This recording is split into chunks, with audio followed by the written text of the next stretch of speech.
Hello everyone, welcome to Sorti Pathshala, where we learn practical skills in the simplest way.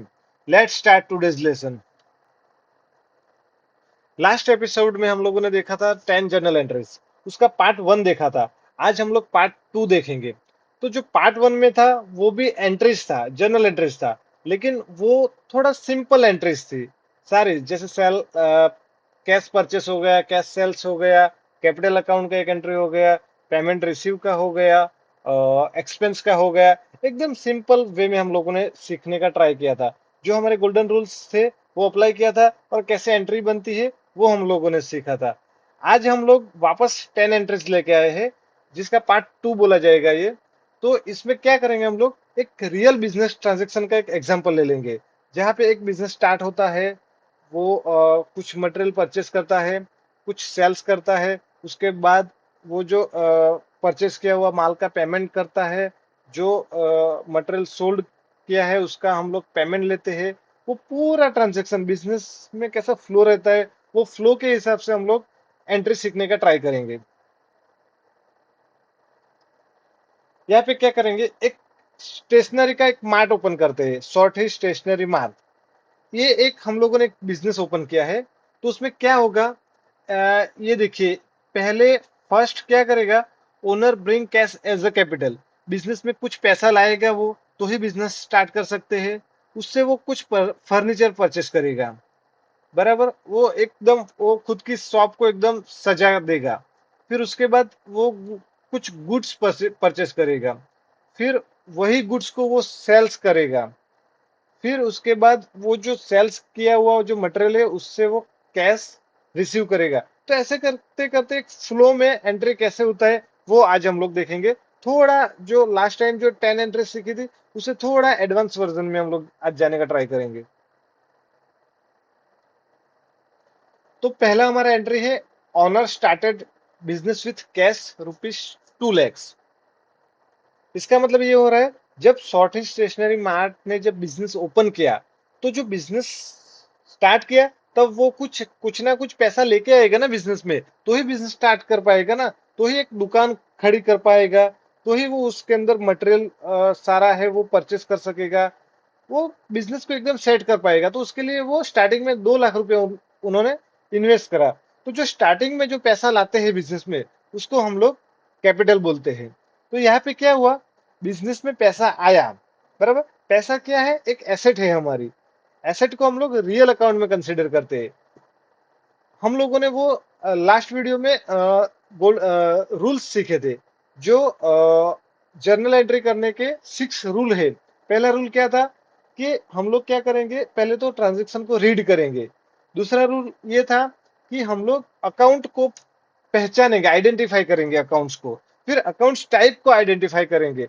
फिर हम लोग वो golden rules apply करेंगे। उसके बाद कौन सा अकाउंट डेबिट होगा, कौन सा अकाउंट क्रेडिट होगा, वो डिसाइड करेंगे। उसके बाद जर्नल एंट्री को सेट करेंगे, बराबर। तो अपने को भी यहाँ पे यही करना है। जैसे मेरे बिजनेस में कैश आ रहा है, बराबर। वो जो ऑनर है वो कैश लेके आ रहा है, तो मेरे बिजनेस में कैश आया।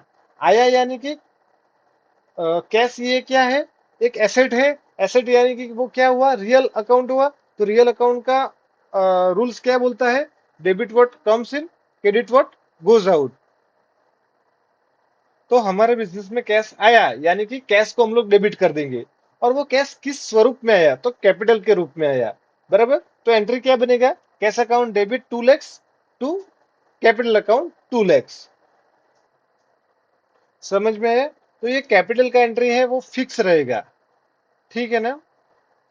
कभी कभी ऐसा भी हो सकता है कि जैसे वो बिजनेस का ऑनर है, वो जो हमारे बिजनेस का जो बैंक अकाउंट है उसमें डायरेक्ट पैसा ट्रांसफर करेगा। तो यहाँ पे कैश की जगह पे बैंक भी आ सकता है, bank account debit to capital account, ठीक है। नेक्स्ट एंट्री की ओर आगे बढ़ते हैं। फिर उन्होंने क्या किया, purchase furniture for cash rupees 30,000। Cash में उन्होंने फर्नीचर परचेस किया। यानी कि उन्होंने क्या किया, बिजनेस में वो 2 लाख रुपया लेके आया, उसमें से 30,000 का वो फर्नीचर परचेस कर रहा है। तो यानी कि यहाँ पे कैश जा रहा है। कैश जा रहा है यानी कि क्रेडिट व्हाट गोज आउट। जो भी बिजनेस में से जाएगा वो क्रेडिट हो जाएगा। जो भी बिजनेस में आएगा, तो फर्नीचर भी हमारा एसेट है, तो फर्नीचर हमारा बिजनेस में आ रहा है, तो जो आ रहा है उसको डेबिट कर देंगे, जो जा रहा है उसको क्रेडिट कर देंगे, तो सिंपल एंट्री बनेगा, purchase account debit to cash account with the rupees of 30,000। तो ये एक हमारा सिंपल एंट्री हो गया। फिर थर्ड एंट्री क्या और आगे बढ़ते हैं। Purchase goods on credit from ABC traders worth rupees 50,000।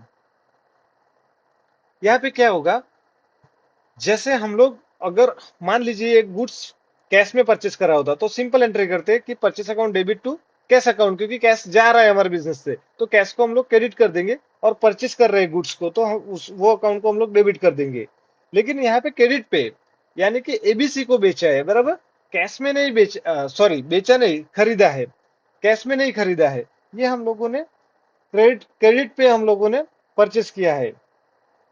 तो जहां पे जो कैश लिखते थे ना, कैश को हम लोग क्रेडिट करने वाले थे, तो वहां पे हम लोग क्या करेंगे, जो एबीसी हमारा ये वेंडर है, हमारा जो क्रेडिटर है, उसके नाम पे हम लोग क्रेडिट कर देंगे। तो परचेस अकाउंट तो डेबिट ही रहेगा, लेकिन जहां पे कैश लिखने वाले थे, तो वहां पे हम लोग कैश नहीं लिख के एबीसी ट्रेडर्स अकाउंट का नाम लिख देंगे, क्योंकि फ्यूचर में उससे हमें पैसा लेना भी है, तो उसका नाम हमारी बुक में रहना चाहिए। अगर कैश लिख देते तो किसी का नाम ही नहीं आता, लेकिन कैश में हम लोगों ने लिया नहीं है, ये मटेरियल हम लोगों ने क्रेडिट पे लिया है, तो हम लोग एबीसी का नाम लिख के रखेंगे, ताकि फ्यूचर में उसको पैसा देने को आए तब हमें याद रहे। तो सिंपल एंट्री बनेगा, purchase account debit to ABC trader account. Fourth entry है हमारा, sold goods on credit to Rahul enterprise worth rupees 35,000। Same वही, जैसे परचेस किया वैसे यहाँ पे सेल्स भी किया है क्रेडिट पे। तो अगर कैश सेल्स रहता तो हम लोग क्या करते, कैश सेल्स रहता तो कैश हमारे पास आ जाता, तो कैश को हम लोग डेबिट कर देते और सेल्स अकाउंट को क्रेडिट कर देते। लेकिन हम लोगों ने यहाँ पे क्रेडिट पे माल सेल्स किया है, तो हम क्या करेंगे, अभी जहाँ पे कैश अकाउंट डेबिट करते वहां पे हम लोग ये राहुल एंटरप्राइज जो है उसका नाम लिख देते हैं, राहुल एंटरप्राइज, जिसको हम लोगों ने मटेरियल सोल्ड आउट किया है क्रेडिट पे, तो उसका नाम लिख देंगे, और सेल्स अकाउंट तो क्रेडिट ही होता है, तो Rahul account to sales account with rupees of 35,000। क्योंकि उसको भी उधारी में माल सोल्ड किया है, तो उसका नाम भी बुक में रहना चाहिए, तो कैश की जगह पे हम लोग राहुल लिख देंगे। फिफ्थ एंट्री है हमारा, receive cash from Rahul enterprise. जैसे अगली एंट्री में आपने देखा, आपने 35,000 का मटेरियल सोल्ड आउट किया था राहुल को, वो भी क्रेडिट पे। तो राहुल ने क्या किया, 2-4 दिन के बाद या 1 महीने के बाद उसने 20,000 अपने को दे दिया कि लो भाई, मैंने 35,000 का मटेरियल लिया था, आप ये उसमें से 20,000 रखो, बराबर। तो हमारे पास कैश आया, कैश आया यानी तुरंत जो एसेट आता है उसको हम लोग डेबिट कर देते, तो तुरंत cash account debit to Rahul enterprise account. कहां से पैसा आया, तो राहुल से आया, बराबर। यहाँ पे राहुल के नाम पे आप देखोगे ना, तो वो जो पर्सनल अकाउंट है, ये एक राहुल एंटरप्राइज है ना, तो एक पर्सनल पर्सनल अकाउंट हो गया। पर्सनल अकाउंट में कौन आता है, कोई पर्सन आता है, कोई कंपनी आती है, कोई बैंक आती है। हाँ, तो यहाँ पे एक कंपनी है राहुल एंटरप्राइज, तो उसके लिए वो पर्सनल अकाउंट लागू होगा। तो पर्सनल अकाउंट आपने देखा होगा, debit the receiver, credit the giver. Giver यानी कि वो देने वाला बंदा, तो किसने दिया अपन को, यहाँ पे राहुल ने अपन को दिया है, तो राहुल को हम लोग क्रेडिट कर देंगे। तो सिंपल एंट्री बनेगा, cash account to Rahul enterprise. Sixth है हमारा, paid cash to ABC traders 25,000। हम लोगों ने, आपको याद होगा, हम लोगों ने एबीसी ट्रेडर्स से हम लोगों ने कुछ मटेरियल परचेज किया था ऑन क्रेडिट, करेक्ट।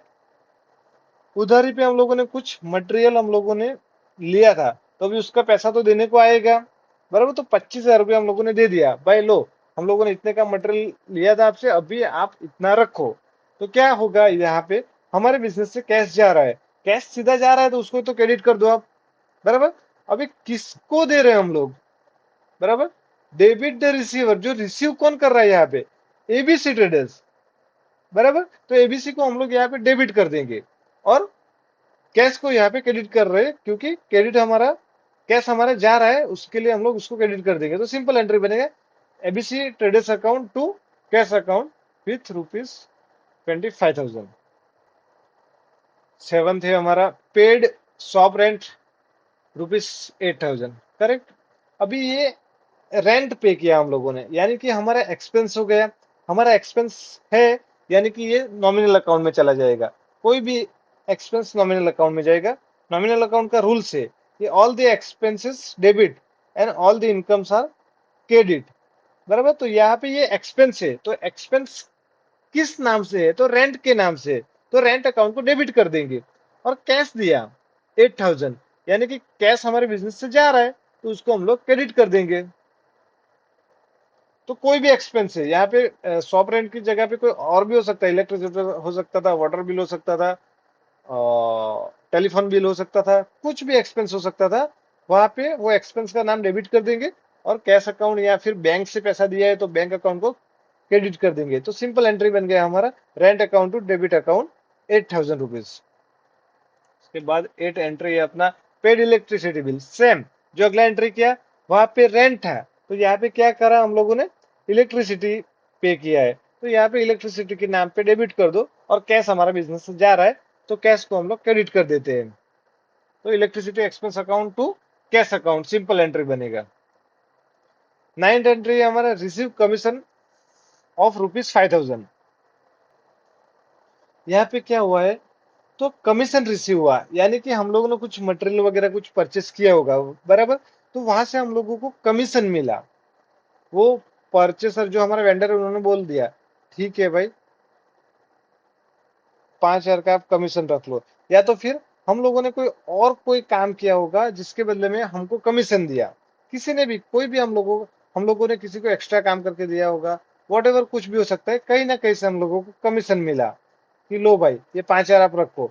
तो कमीशन यानी हमारा इनकम हो गया। बराबर। हमको मिला ना, कमीशन हमने दिया होता तो हम हमारा वो एक्सपेंस हो जाता। ये तो कमीशन हमको मिला है, तो ये हमारा इनकम है। पहली चीज, कमीशन के रूप में क्या आ रहा है, कैश आ रहा है हमारे पास, तो कैश को तुरंत डेबिट कर दो वहां पे। बराबर। फिर कमीशन हमारा इनकम हो गया, तो ये कमीशन इनकम यानी कि वो नॉमिनल, सॉरी नॉमिनल, हाँ नॉमिनल अकाउंट का रूल्स लागू होगा। Debit all the expenses and credit all the incomes. तो यहाँ पे इनकम क्या है, कमीशन। तो कमीशन अकाउंट का हम लोग क्रेडिट कर देंगे। तो सिंपल एंट्री बनेगी, cash account debit to commission received account credit with 5,000 rupees. 10th और लास्ट हमारा एंट्री है, owner withdrew cash for personal use 10,000 rupees.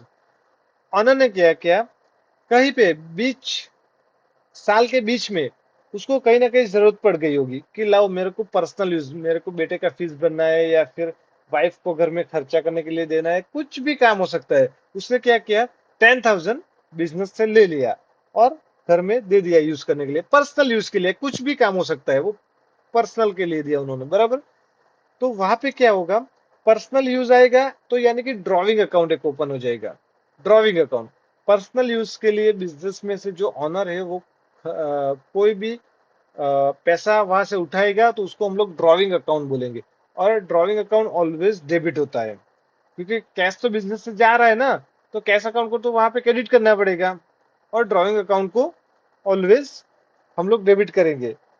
Drawing यानी कि जैसे कैपिटल कैसे बिजनेस में आया था तो क्रेडिट किया था, तो ये ड्रॉविंग बिजनेस से लेके वापस जा रहे हैं, उल्टा उल्टा कर रहे हैं, कैपिटल का उल्टा कर रहे हैं। कैपिटल हम लोग बिजनेस में लेके आए थे, और हम लोग ड्रॉविंग यानी कि बिजनेस से हम लोग लेके जा रहे हैं, उसको ड्रॉविंग बोलेंगे। तो ये एंट्री खास याद रखनी है।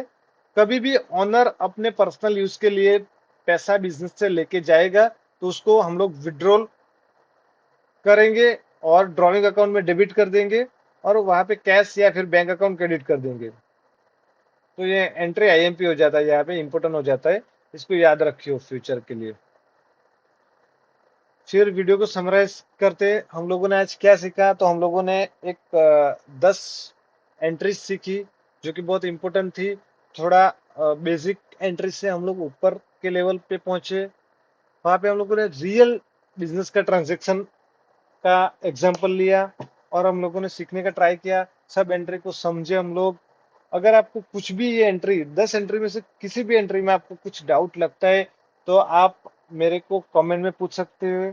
डेफिनेटली मैं आपको आंसर करूंगा। और आपको ये 10 एंट्रीज की वापस प्रैक्टिस करनी है। ये अकाउंट क्यों डेबिट हो रहा है, ये अकाउंट क्यों क्रेडिट हो रहा है। बराबर। आप जितना प्रैक्टिस करोगे उतना ही आप परफेक्ट बनोगे। बिना प्रैक्टिस के यहाँ पे कुछ होने वाला है ही नहीं। आप खाली वीडियो देख के बोलोगे कि मेरे को हाँ मैंने एंट्री सीख लिया है, मैं कर लूंगा, नहीं होगा। आप अपने हिसाब से एंट्री बनाइए, या तो फिर यही एंट्री को वापस रिपीट कीजिए। आपको प्रैक्टिस करना बहुत इंपॉर्टेंट है यहाँ पे। नेक्स्ट हमारा एपिसोड रहेगा अकाउंटिंग टर्म्स को हम लोग एक्सप्लेन करेंगे। यानी कि एक पूरी मैं सीरीज ही बनाऊंगा अभी, जिसमें अकाउंटिंग जितने भी टर्म्स है, जितने भी इंपॉर्टेंट वर्ड्स है अकाउंटिंग का, वो सारा हम लोग डिटेल में सीखेंगे। वो वर्ड का क्या मीनिंग होता है, एक रियल लाइफ एग्जांपल के साथ हम लोग समझने का ट्राई करेंगे। क्योंकि अकाउंट्स में ऐसे वर्ड्स है जो आपका पीछा कभी नहीं छोड़ेंगे। जब तक आप मरते दम तक अकाउंटिंग के साथ जुड़े रहोगे, तो वो वर्ड भी आपको आपके साथ जुड़े रहेंगे। तो आपको वो वर्ड्स सीखना और याद रखना बहुत इंपॉर्टेंट है। तो हम पूरी सीरीज अगले वीडियो में उसके साथ शुरू करेंगे।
अगर वीडियो पसंद आया हो तो लाइक करें, शेयर करें और सॉरी पाठशाला को सब्सक्राइब करना ना भूलें।